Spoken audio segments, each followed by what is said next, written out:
તું ત્રસ્ત છે ઉદ્ધ્વસ્ત છે, તું ભ્રષ્ટ છે તું કષ્ટ છે, તેજમાં તું ગ્રસ્ત છે ને તિમિરથી આશ્વસ્ત છે, શબ્દ તારો ઉદય છે ને અર્થ તારો અસ્ત છે.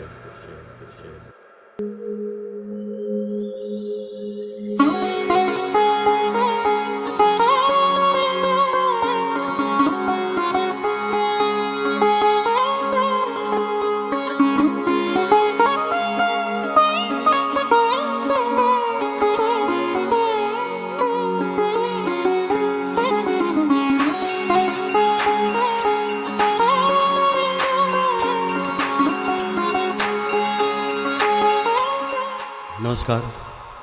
નિલેશના પરિવારજનો અને મિત્રો, સૌને હું આવકાર તો નહીં કહું, પણ તમે આવ્યા એટલે બધા આટલી ભારે સંખ્યામાં મને બહુ ગમ્યું. કાર્યક્રમની શરૂઆત કેવી રીતે કરવી મને ખરેખર સમજાતું નથી. મરીઝનો એક શેર યાદ આવે છે કે એ સૌથી ઉચ્ચ તબક્કો છે મિલનનો. કહેવાનું હો ઘણું, કહેવાનું હો ઘણું અને કશું યાદ ના આવે.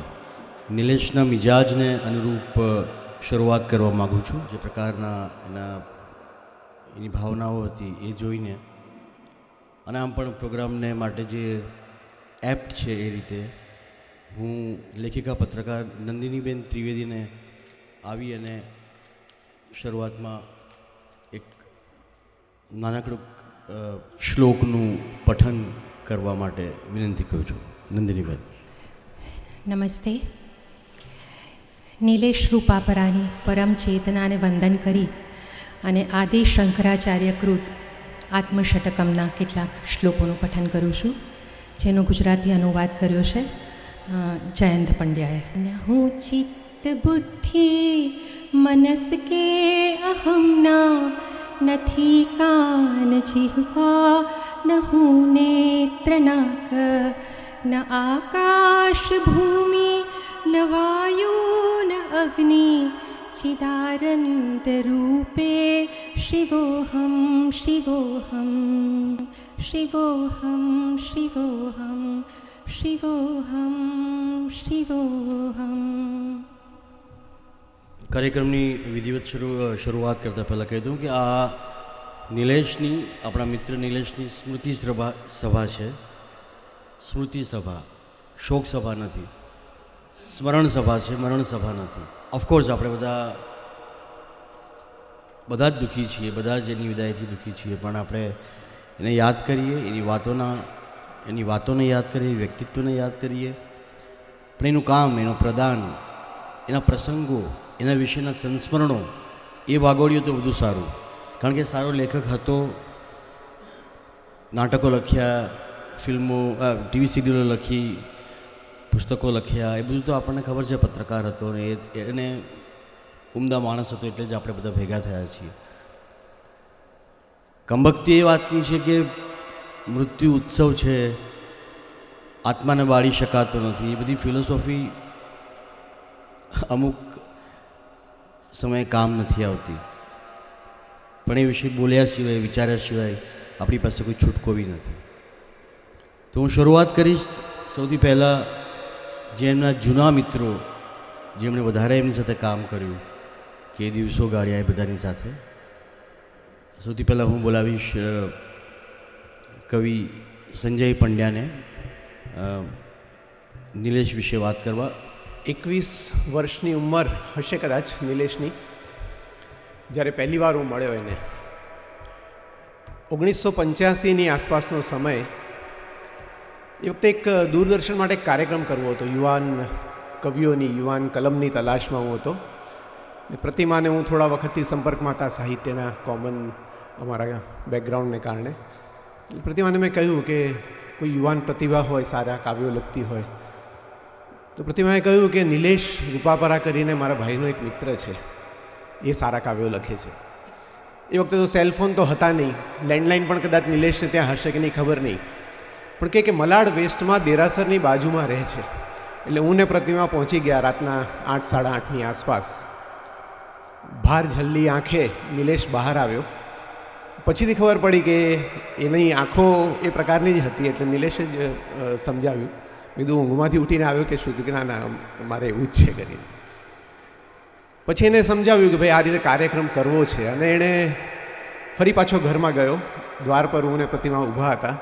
એ નોટબુક લઈને બહાર આવ્યો, એના કેટલાક પાના ફેરવ્યા. એમાંનું એક કાવ્ય સંજય હજુ પણ મને યાદ છે કે આખું આકાશ ભારો થઈ ગાડામાં ઠલવાઈ ગયું, અને આખું આકાશ ભારો થઈ ગાડામાં ઠલવાઈ ગયું, અને અમે તો ભાઈ બળદ થઈ જોતરાઈ ગયા. 1985માં વાંચેલું આ કાવ્ય. એ પછી મને યાદ નથી કે ક્યારે મેં નિલેશના મોઢે એ કાવ્ય સાંભળ્યું હોય. ત્યારે એકવાર મેં એને પૂછેલું, હિરેન, મેં કહ્યું કે તું સતત રોજ લખવું પડે એ પરિસ્થિતિ કેવી લાગે છે? એણે કહ્યું કે રોજ શબ્દો સાથે, ભાષા સાથે વ્યભિચાર કરવો પડે છે. રોજ શબ્દો સાથે વ્યભિચાર કરવો પડે છે. આ નિલેશનો અસલી મિજાજ. બસ એટલે આવા મિત્રો જ્યારે વહેલી એક્ઝિટ લે ત્યારે બહુ દુઃખ થાય છે, અને એની કરિયરના બીજા પડાવો વિશે મિત્રો બોલવાના જ છે. પણ મને લાગે છે આજે કે નિલેશ ક્યાંક આસપાસમાં જ હશે અને આ બધા મિત્રોની સંવેદનાને સાંભળશે. પરિવાર માટે તો આઘાતજનક હશે જ આ, પરંતુ આ આઘાત સહન કરે સિવાય છૂટકો નથી. ચાલો, ઓમ હરિઓમ. અમે લોકો કોલેજમાં હતા ને ત્યારે મને આસિત મોદીએ પરિચય કરાવેલો નિલેશનો. કવિતા લઈને આવેલો એ, અને પછી દોસ્તી થઈ, મળતા થયા.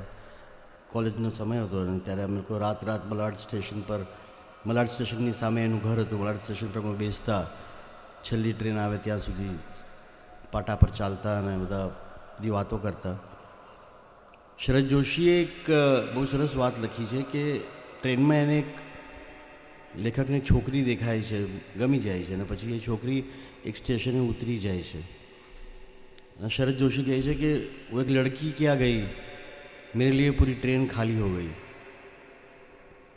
મારા માટે એ મલાડ, કાંદીવલી બધું એમ લાગે છે કે ખાલી થઈ ગયું છે. પણ આપણે સાથે જ છે એમ માનીને નિલેશને યાદ કરીએ. હવે પછીના વક્તા તરીકે એમની સાથે ખૂબ કામ કર્યું છે, જેમણે તેવા પત્રકાર અને મિત્ર, નિલેશના અંગત મિત્ર કેતન મિસ્ત્રીને હું સ્ટેજ પર આવીને બોલવા માટે વિનંતી કરું છું. નમસ્તે મિત્રો. ગયા મહિને અમારા મિત્ર બોસ્ટન નિવાસી ચંદુ શાહનું અવસાન થયું. એની અહીંયા ઇસ્કોનમાં આવી જ એક સ્મૃતિ સભા રાખેલી. ત્યારે પરેશ રાવલે કહ્યું કે એક શબ્દ આપણી ભાષામાંથી ઓછો થતો જાય છે, એવું એટલે ચલણમાં નથી એવું મને લાગે છે કે દોસ્તી માટે કે દોસ્ત છે, મિત્ર છે, ભેરું છે, યાર છે, બધું છે, પણ ભાઈબંધ શબ્દ ચલણમાં નથી. નિલેશ ભાઈબંધ હતો.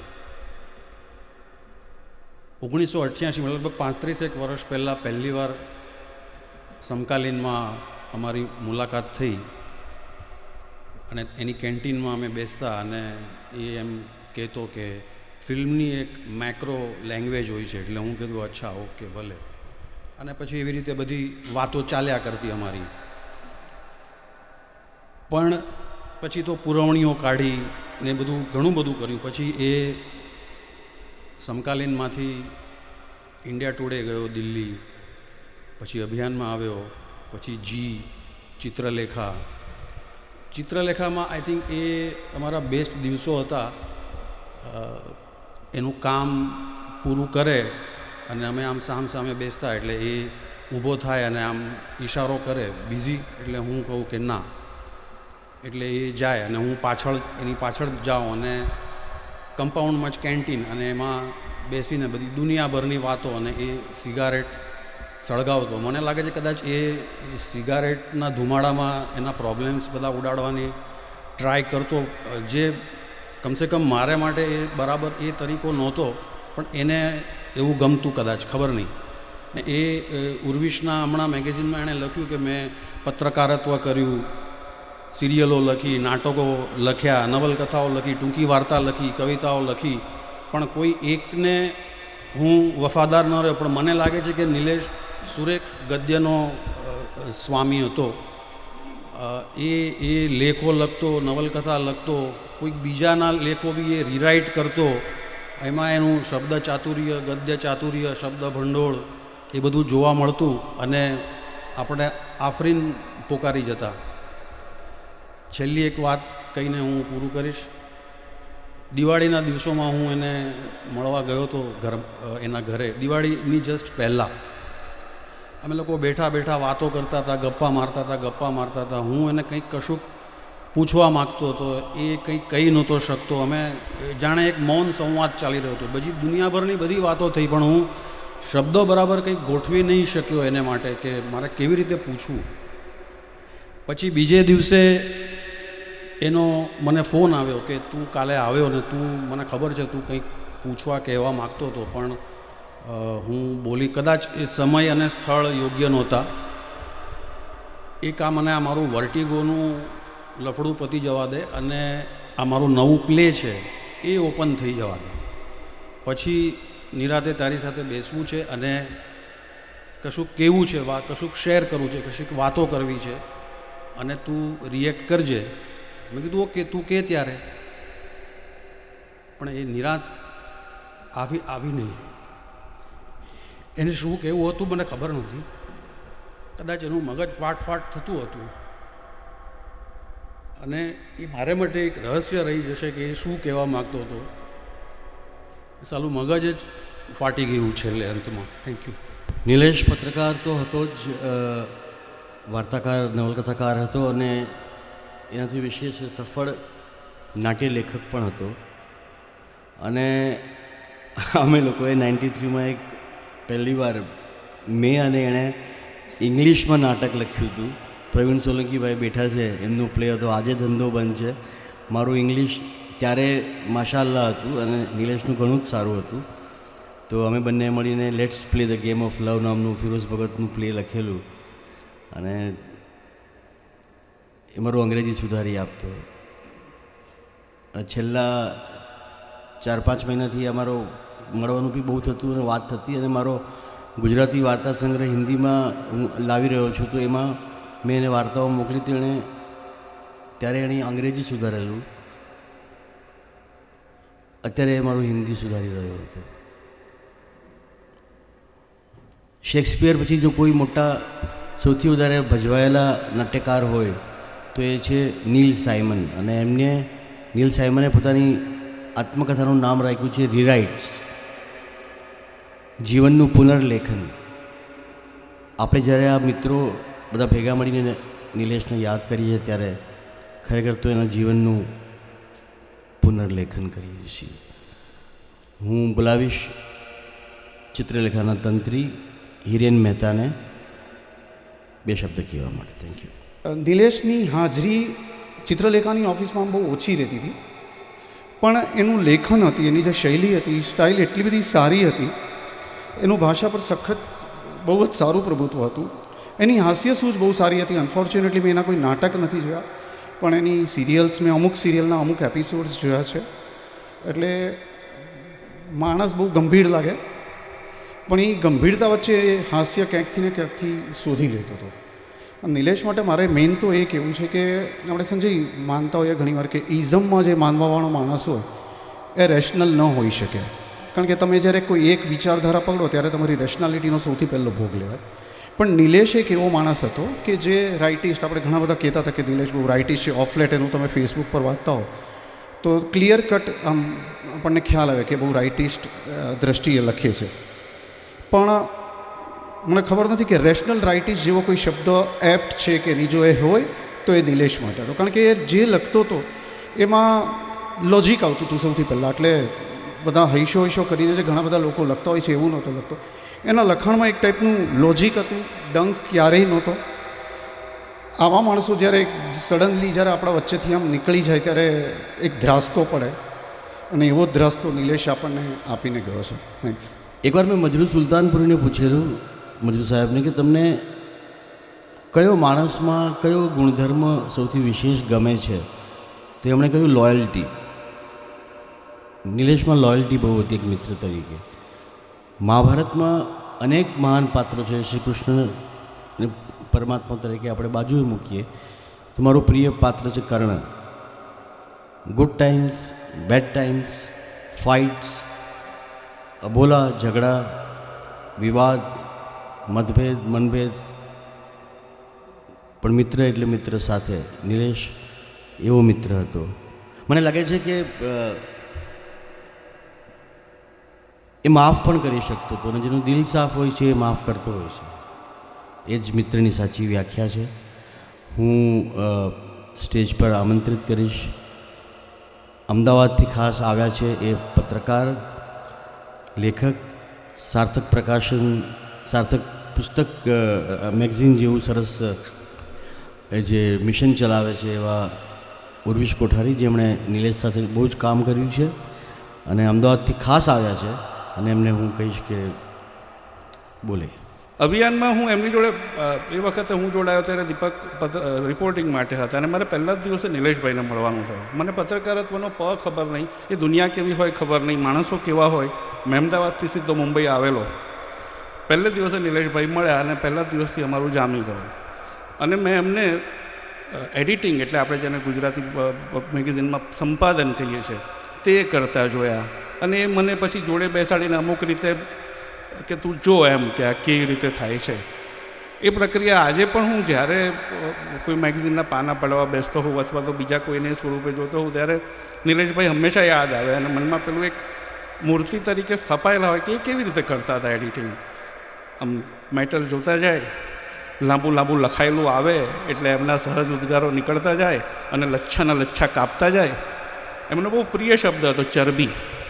આટલી બધી ચરબી કેમ આ લોકો અંદર લખે છે? અને પછી સ્વસ્તિ વચનો સાથે સાથે ચરબી ઘટાડતા જાય. અને એક હેડિંગ કરવા માટે, એક ઇન્ટ્રો કરવા માટે એ જે મહેનત કરે, એ જે વિકલ્પો. અને અભિયાનમાં તો ઉપર જે પેલો કેતનભાઈ બધા ખબર છે ઉપરનો માળ હતો, ત્યાં વચ્ચે એક સૂઈ જવાની પણ જગ્યા હતી. તો આમ બેઠા બેઠા હેડિંગ કરે, પછી સૂતા સૂતા બી ક્યારેક કરે ને કલાક કાઢી નાખે ઘણીવાર. મને એમ થાય કે આ માણસ કેટલી બધી મહેનત કરે છે. અને આગળ કોણે હિરેનભાઈ કે કોઈ વાત કરી ને કે એમનું જે એ વસ્તુ માટેનું પેશન હતું એ ગજબ હતું. અમારે 3-4 મહિના જ અભિયાનમાં સાથે રહેવાનું થયું, પણ એ ગાળામાં સંપાદન કેમ થાય એની બહુ ઊંડી છાપ અને બહુ ચિરંજીવ છાપ એમણે મારી પર પાડી. અમારી વચ્ચેની મૂળ જે સંબંધોની મીઠાશ હતી. મને આમ નિલેશભાઈ વિશે એક જ શબ્દ મારે વાપરવાનો હોય તો હું વાપરું ગરિમા, ગ્રેસ. એમનામાં અખૂટ ગરિમા હતી, અને એના વખતો વખત પરચા મને અને તમને બધાને મળ્યા હશે. મને આ તો ખેર આઘાતને દુઃખ એ તો કહેવાની વાત જ નથી. મને એક વાતનો બહુ જ સ્વાર્થી સંતોષ રહી ગયો કે આજે જે કહું છું એ બધું મેં એમને પણ કહ્યું હતું, અને એમના પછી બોલવાનું નથી થયું. Thank you. નિલેશને જ્યારે મળે ત્યારે ઘણીવાર એ વાતમાં ઉદાસીમાં સરી જાય, ક્યારેક વિચારમાં પડી જાય ને પછી ખોવાઈ જાય ને એવું બધું એનું હોય, પણ એની સેન્સ ઓફ હ્યુમર બહુ કમાલ હતી. અમે જ્યારે કોલેજ પછીના સમયમાં સંઘર્ષ કરતા હતા, એટલે સંઘર્ષ તો હજી બી કરીએ છીએ, તો ત્યારે એમ નિલેશના ફાધરની ને નિલેશની એટલે મલા સ્ટેશન સામે લોન્ડ્રી હતી. તો મેં કહ્યું કે તું ક્યાં બધામાં પત્રકારત્વમાં અને બધામાં પડે છે ને કવિતા ને આ તેને. હવે આઈ થિંક લગ્ન બી થવાના હતા કે વોટ મને યાદ નથી. તું મને કહે કે યાર પછી મારે દુકાન બેસવું પડશે, બાપાની દુકાને. તો મેં કીધું કે બેસવાનું એમાં શું છે, બિઝનેસ મલાડ સ્ટેશનની સામે છે, આગળ જઈને શું શું થશે તને કેમ કલ્પના આવે. તો મને કે યાર એમાં પ્રોબ્લેમ એ છે કે લોન્ડ્રી છે. તો તારે શું છે, કારીગરો તો કામ કરે છે. તો કહે કે ના પછી છે ને બાજુના બિલ્ડિંગોમાં કપડાં લેવા જવું પડે છે ને કલેક્ટ કરવા માટે. તો એક ભાભી એમ કે જો ધોબી આવ્યો.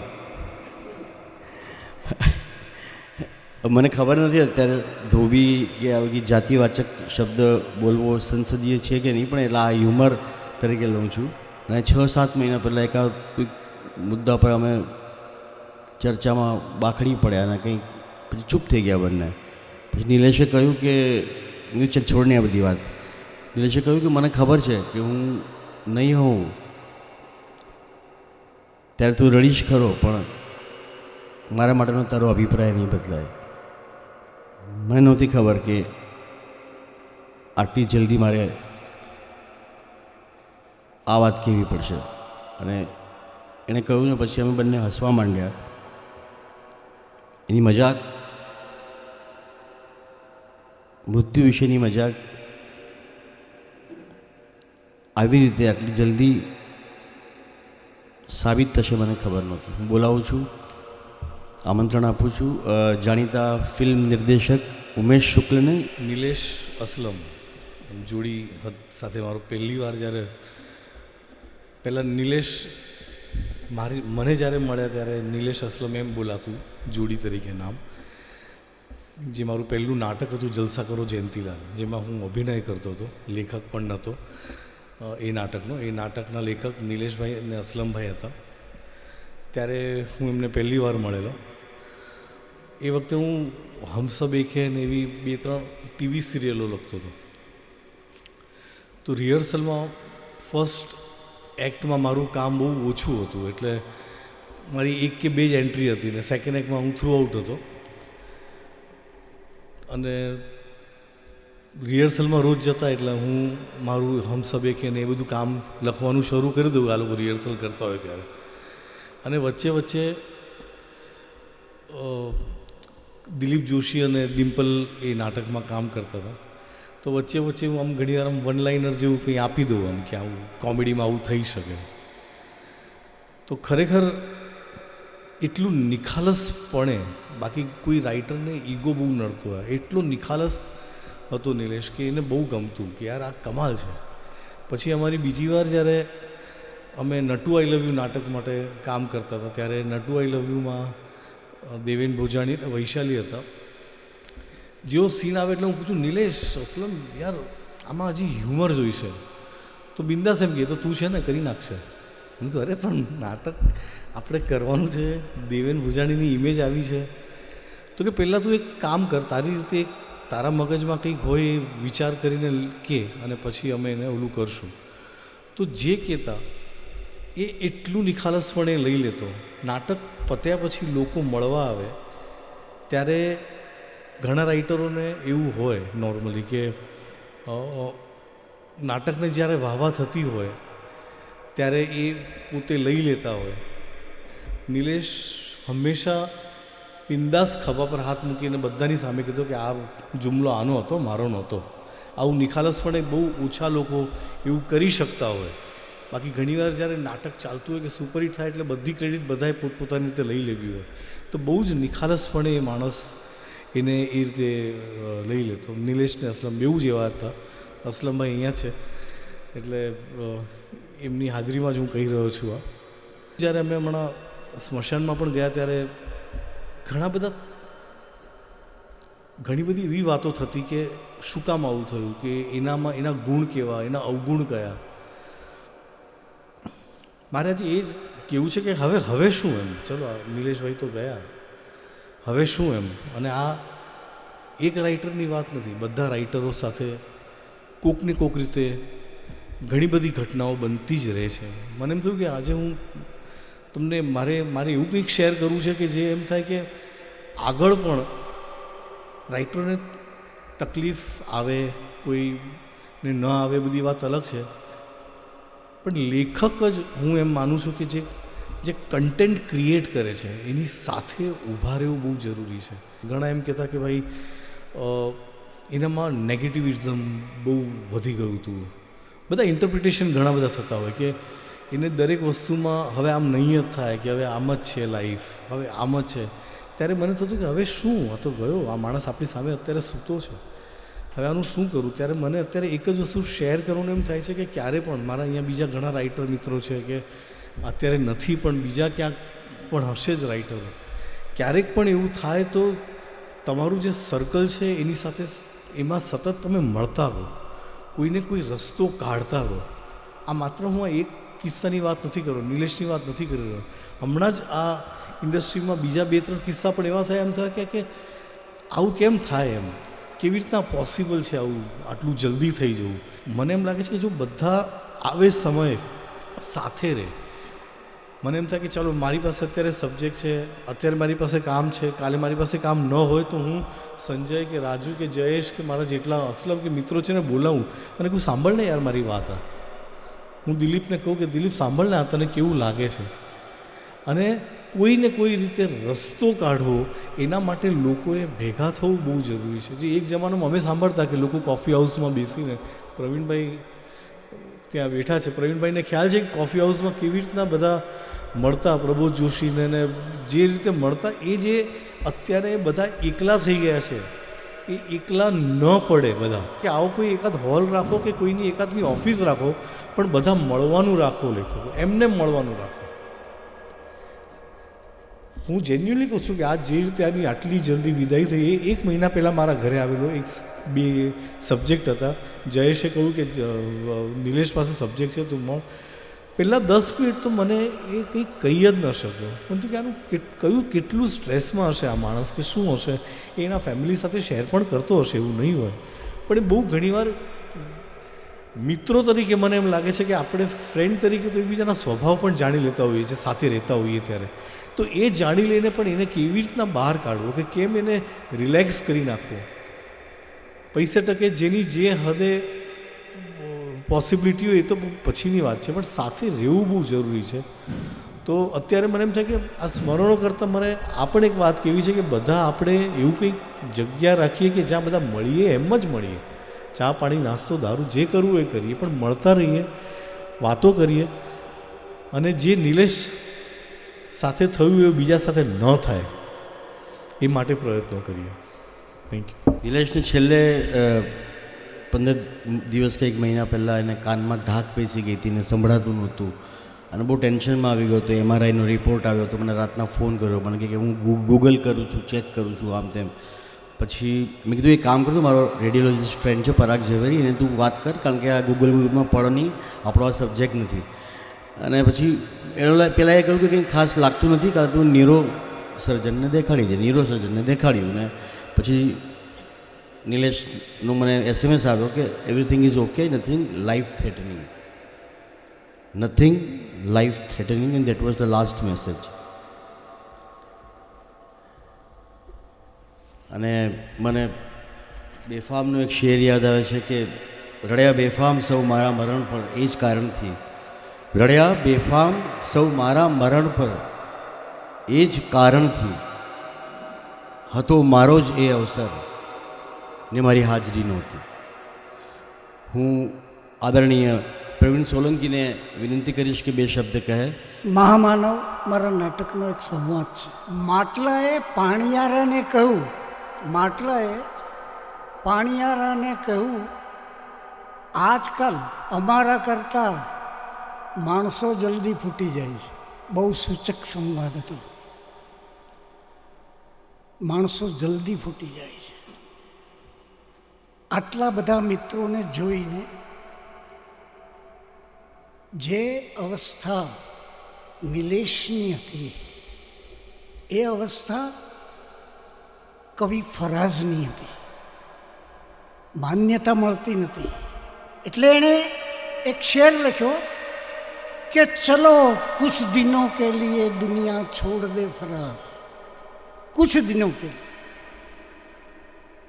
चलो कुछ दिनों के लिए दुनिया छोड़ दे फराज, सुना है लोग बहुत याद करते हैं चले जाने के बाद.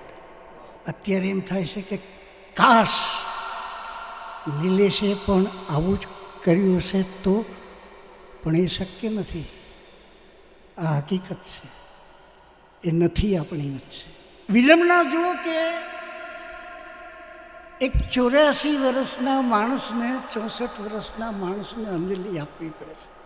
એની ઉંમર નથી મરવાની, મરી ગયા 57 વર્ષ. ખેર, માણસ જન્મે છે ત્યારે શ્વાસ હોય છે, નામ નથી હોતું, અને મરે છે ત્યારે નામ હોય છે પણ શ્વાસ નથી હોતો.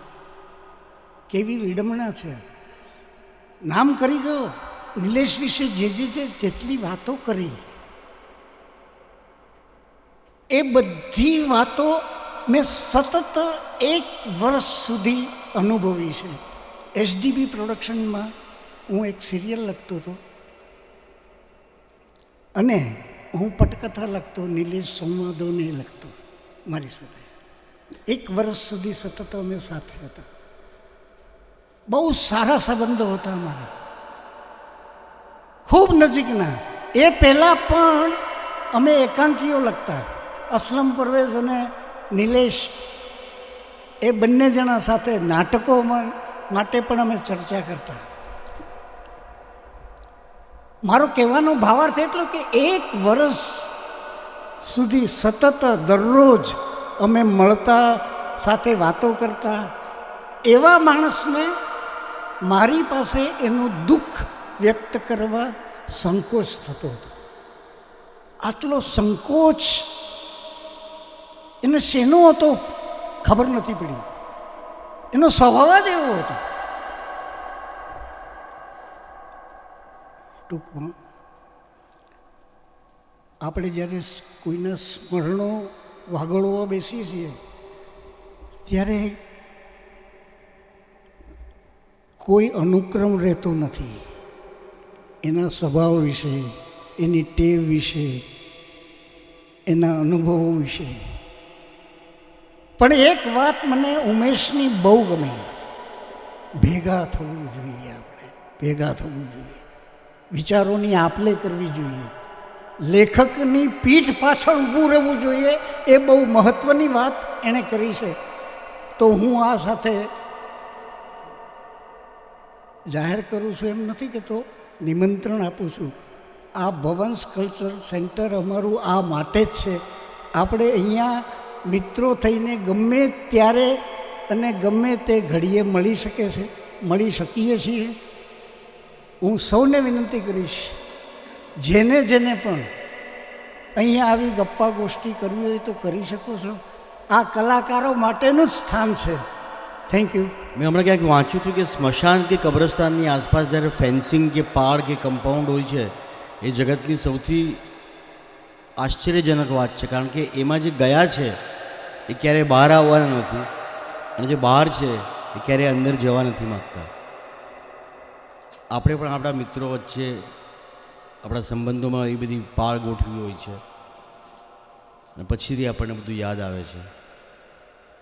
ગણી દહીવાલાનો એક શેર છે કે જિંદગીનો એ જ સાચે સાચ પડઘો છે ગની, હોય ના વ્યક્તિને એનું નામ બોલાયા કરે. અમારા કિસ્સામાં 3 જણાનું નામ બોલાતું: સંજય છેલ, રાજુ પટેલ અને નિલેશ રૂપાપરા. કોલેજ સમયથી અમે વાર્તાઓ, કવિતાઓ એકમેકને આપ-લે કરતા. મારા પ્રોજેક્ટ્સમાં એ લોકોએ સાથ આપ્યો, સહકાર આપ્યો, મદદ કરી. અને વાયસે વર્ષા એમની સાથે પણ મેં કર્યું, ને એમાં કોઈ ગણતરી નહોતી. હું અત્યંત પ્રિય મિત્ર, લેખક, પત્રકાર અને નિલેશના બહુ જ અંગત મિત્ર એવા રાજુ પટેલને વિનંતી કરીશ કે 2 શબ્દ બોલે. નિલેશ વિશે આવી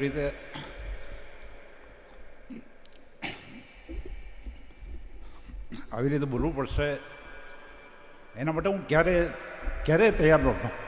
હું પ્રયત્ન કરું છું, કદાચ ના બોલી શકું તો માફ કરજો. આ નિલેશને ક્યારેય અગમ્યું ન હોત, કારણ કે સભાનો માણસ નહોતો. કારણ 1 વર્ષ પહેલાં રાજકોટમાં વાર્તા શિબિર મેં કરેલી, ત્યારે હું એને એમ સમજો ને કે ખેંચીને લઈ ગયેલો.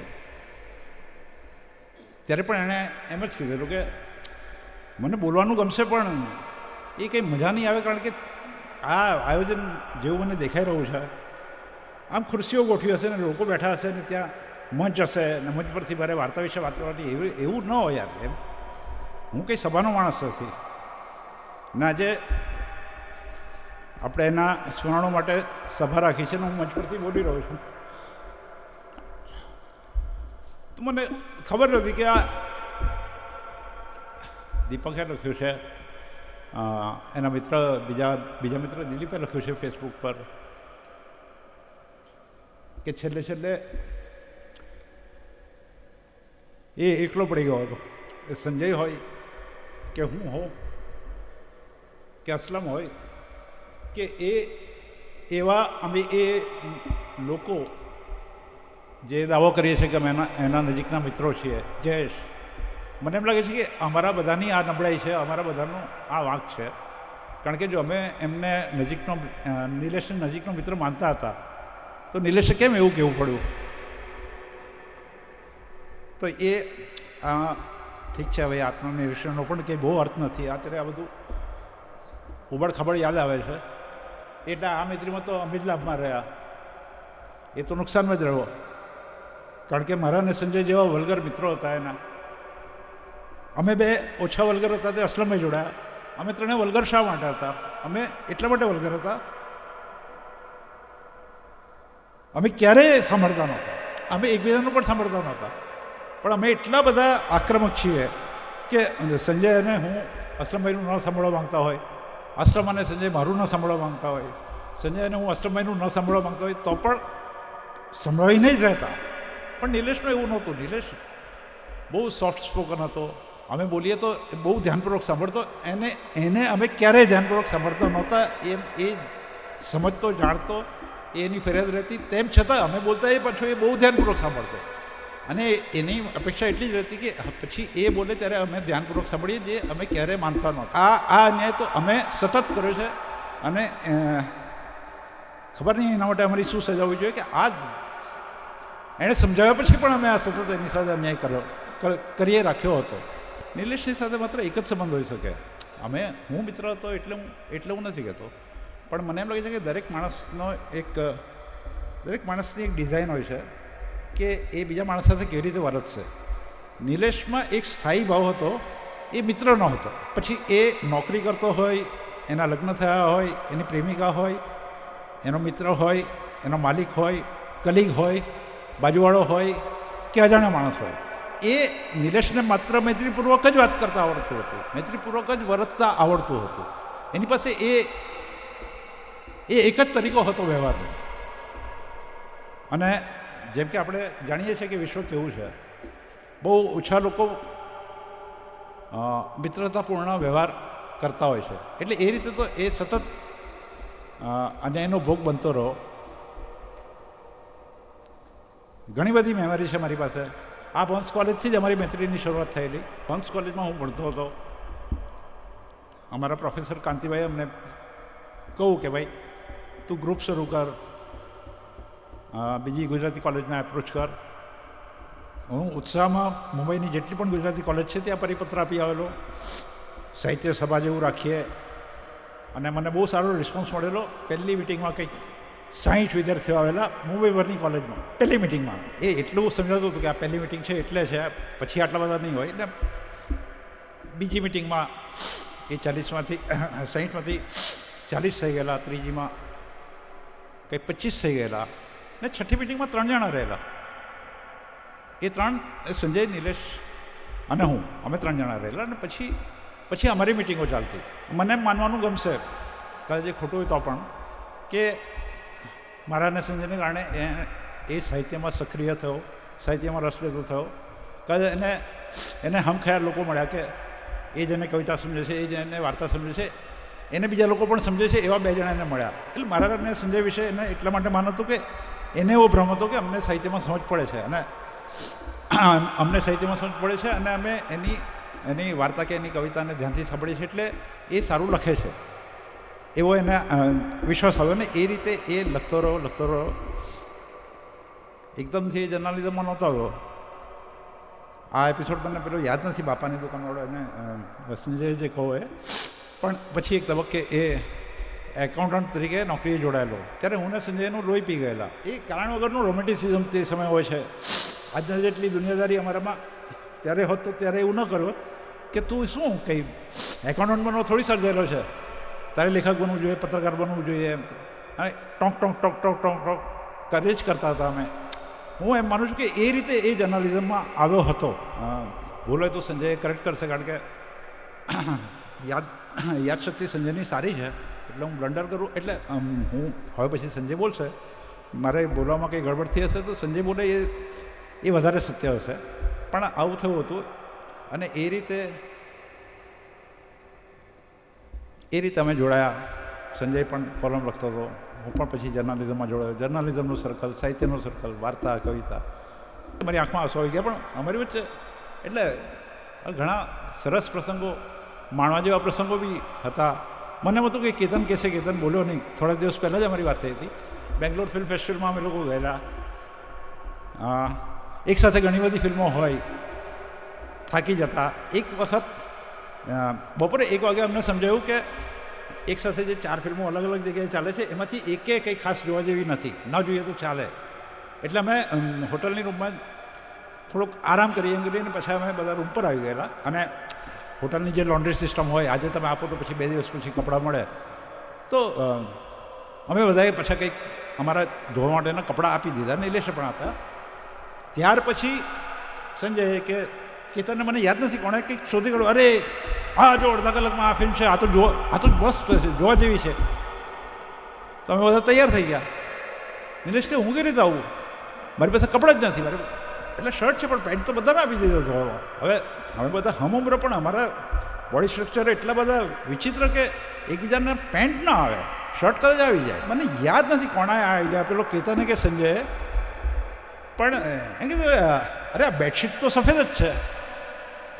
હા તો કેમ કે આપણે બેંગ્લોરમાં છીએ યાર, લુંગી તો અહીંયાનો રાષ્ટ્રીય પોશાક છે, બધા સફેદ લુંગી પહેરે છે. નિલેશ કહું તું ચાદર વીટી લો, કે કોઈને નહીં ખબર પડે. નિલેશ અચકાયો, પણ ફિલ્મ માટેનો પ્રેમ ઓફકોર્સ પેલું, અરે આ સલાહ આ લોકો જોશે ને હું જોવાનો રહી જઈશ, એ પણ ભાવ હોય. તો નિલેશે કહવું પડે, આ પેલા હોટલનો માલિક બહાર બેઠો છે યાર, એને નહીં ખબર પડે કે મેં ચાદર વીટી છે. ત્યારે મેં કીધેલું કે એ તો આપણને ખબર છે ને કે તે ચાદર હોટલની ચાદર વીટી છે, એ શું કામ એવું માની લે કે તે ચાદર વીટી છે. તે નિલેશે હિંમત કરીને, એટલે મારા માટે બહુ સરસ સ્મૃતિ છે કે એ ચાદર વીટીને આવેલો, અમે ફિલ્મ જોઈ હતી. એટલે આવી ઘણી બધી મેમરી છે. એ કેટલો ભોળો હતો ને હું કેટલો ગંદો હતો, મારી અશ્લીલતા અને એના ભોળપણનું મારે એક ઉદાહરણ આપવું છે, જેથી તમને ખ્યાલ આવશે કે કેટલા ખરાબ મિત્રો સાથે એણે સમય વિતાવ્યો છે. 5 વાગે મળવાનું નક્કી થયું હોય તો એ પણ પાછળ પહોંચી જાય. અને હું ને સંજય એટલા કમીના, એટલા અશ્લીલ કે 5 વાગે નક્કી થયું હોય તો અમે 5 વાગે ઘરેથી નીકળીએ, 6 વાગે પહોંચીએ. અને બહુ જ બેશરમીથી, એટલે કોઈ ગિલ્ટ નહીં. એ જાણ્યા પછી કે આ 1 કલાકથી વાટ જોઈએ છે, અમે 1 કલાક પહેલાંનો ટાઈમ આપેલો, ત્યાર પછી બી કોઈ અફસોસ નહીં. આ રીતનો વ્યવહાર આખી જિંદગી અમારો રહ્યો છે. આ તો ખાલી બેકગ્રાઉન્ડ છે. હું પ્રસંગથી કહેવા માગું છું, હું ત્યારે ચંદેરી નામના ફિલ્મ મેગેઝિનમાં કામ કરતો હતો, જે માટોંગામાં એની ઓફિસ હતી. દાદર મળવાનું નક્કી થયું કંઈક 6 વાગે હું પહોંચું છું, એ ભાઈ તો પહોંચી ગયેલો 6:45 ને હું 6:45 પહોંચ્યો. એટલે ત્યાર સુધીમાં એટલો ખ્યાલ આવી ગયેલો કે આવું મેં ઘણી બધી વખત કર્યું છે. એટલે અત્યારે આ માણસ બહુ જ ગુસ્સો કરશે ને મારે કંઈક હું એટલે કોઈ બાનું, એટલે શું બાનું કાઢું કે આ ભૂલી જાય કે માફ કરી દે મને, એ મને કંઈ સમજાય નહોતું રહું. પછી મેં એને જો સ્ટેશનની બહાર જ્યાં મળવાનું નક્કી થયેલું, એક થાંભલા પાસે ઊભો હતો, મેં થાંભલો જોયો અને મેં ઇન્સ્ટન્ટ બહારનું ઘડી કાઢું. હું નજીક ગયો અને ગુસ્સામાં ભાન છે ગુસ્સામાં એનું વાક્ય પૂરું થાય એને પહેલાં મેં કીધું તો આ થાંભલા પાસે કેમ ઊભો છે? હું રાજુ હું એમ કહું છું કે તું મળો. મેં કીધું તું મને માર, હું મોડો આવ્યો છું એ બદલ તું મને માર. એટલે એકદમ અભિનય એવો કે જાણે બહુ જ કંઈક ખતરનાક સ્થિતિમાં અમે ઊભા હોઈએ એ રીતે હું આડું જોતા તારે જોયું તું મને માર, પણ પહેલાં આપણે આ થાંભલા પાસેથી ખસી જઈએ, પછી તારે જે કરવું એ કર. અહીંયા ન ઊભા રહેવાય. એટલે એ અચકાઈ ગયો, કારણ કે એ શું બોલતો હતો ને હું શું બોલતો હતો. એટલે એ તરત મારી સાથે ખસ્યો. એણે કીધું કેમ એવું શું થયું, આ થાંભલા પાસે શું છે? મેં કીધું એ ગે લોકોનું સંકેત સ્થળ છે, તું ત્યાં ઊભો હતો એટલે મને ટેન્શન થયું. હા એવું છે? અરે તું મોડો આવ્યો. મને કેટલા લોકો વિચિત્ર રીતે જોતા હતા, મને કંઈ સમજાયું જ નહીં. ઓફકોર્સ એવું કંઈ હતું ને મેં ગપ્પું મારેલું, પણ પોતે એવી જગ્યાએ ઊભો હતો એ સંભાવનાને કારણે એ વાત એક ક્ષણે તો ભૂલી ગયો કે આ એકચ્યુઅલી 1 કલાક મોડો આવ્યો છે ને મારે એને વળવાનું છે. એ શોક ટ્રીટમેન્ટને કારણે એ ભૂલી ગયા. પછી આ વાત હવે તું યાર મોડું નહીં કર ને યાર, તું મોડું કરે છે ને હું આવા વિચિત્ર લોચામાં ફસાઈ જાઉં છું. મેં કીધું પણ તારે વિચારવું જોઈએ ને. એ કીધું શું વિચારવું જોઈએ? કોઈ થાંભલું સંકેત સ્થળ હશે એવું કેવી રીતે માણસ વિચારી શકે? એ તો આપણે કોઈ થાંભલા પાસે ઊભા જ શું કામ રહેવાનું? આપણને સાંભળવાની શું જરૂર છે? વાહિયાત દલીલો જે નિલેશ શોખમાં અને ગણે એ વાહિયાત દલીલો પણ એણે સ્વીકારી લીધેલી. મને ખબર નથી સંજય પણ આવું કર્યું છે અથવા નહીં કર્યું, પણ મેં તો સતત આ પ્રકારનું અશ્લીલ વર્તન સંજય સાથે બી કર્યું છે, નિલેશ સાથે બી કર્યું છે, બધાની સાથે કર્યું છે. દિક્કત શું છે કે આવો અશ્લીલ વ્યવહાર કરતા નિલેશને ક્યારેય આવડતું નહોતું એને. અને ઓફકોર્સ આવી વાત કેવી રીતે હું એનેથી છુપાવી શકું? ભાઈ 2-3 મહિના પછી એને કહી દીધેલું કે ભાઈ મેં એ રીતે બાનું કાઢ્યું હતું, હસી પડ્યો, ગુસ્સો આવ્યો હશે, ચીડચડી હશે. દિક્કત એ છે કે પણ એ બદલો ન લઈ શકે. સંજયમાં એટલી કમી છે કે સંજયની સાથે હું આવું કે કેવું પણ કરું એને ખબર પડે અથવા ન ખબર પડે તો પણ સ્વતંત્ર રીતે પોતાના મૌલિક યોગદાન તરીકે બી એ ગંદુ વર્તન મારી સાથે કરી શકે. પણ નિલેશના સ્ટ્રક્ચરમાં એ વાત હતી જ નહીં ક્યારેય. અને એ ખબર હોવા છતાં આવી રીતે આવા પોતાના સ્વાર્થીપણાને કારણે અમે કેટલી વાર એની સાથે આવી રીતનો વ્યવહાર કર્યો છે. આ વાતનો એટલે મને શું છે, આપણને જ્યારે લોચો એ છે જેવી તો હું એમ કહું કે જેથી આના પછી આવું ન થાય એ મતલબ મેં બોલ્યો. હું એ જ અર્થમાં કહું છું તમે લોકો તમારા મિત્રો સાથે કેવા છો ભાઈ? કારણ કે આ તો હવે કંઈ કોઈ બી વાતની કંઈ ગેરંટી નથી. હા, મેં નક્કી કર્યું હતું કે હવે એની સાથે અન્યાય નહીં કરું.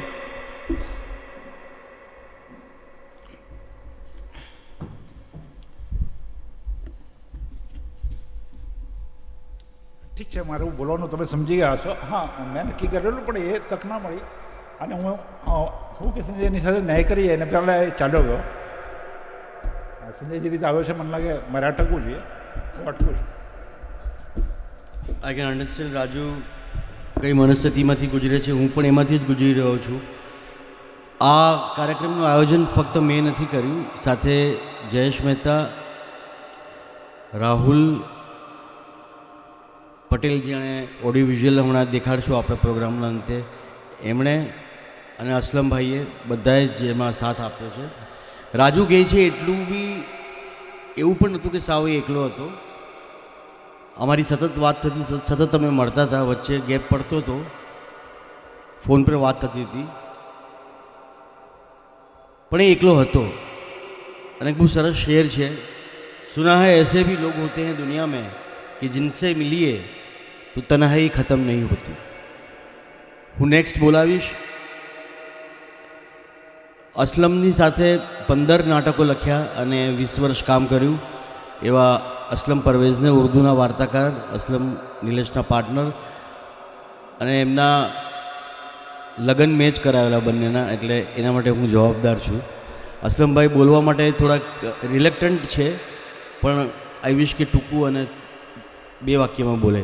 नीलेश के साथ मेरा और नीलेश का स्टार साइन एक ही है. हालांकि हम दोनों 2 अलग अलग थान के कपड़े हैं. इसके बावजूद 15-16 ड्रामे हम लोगों ने साथ में लिखे. कुछ कामयाब हुए, कुछ कामयाब नहीं हुए और कुछ फ्लॉप हो गए, फेल हो गए. मगर इन 14-15 ड्रामों के लेखन के दौरान को राइटर से हम दोनों एक दूसरे के दोस्त बन गए, बहुत गहरे दोस्त, बहुत गहरे दोस्त.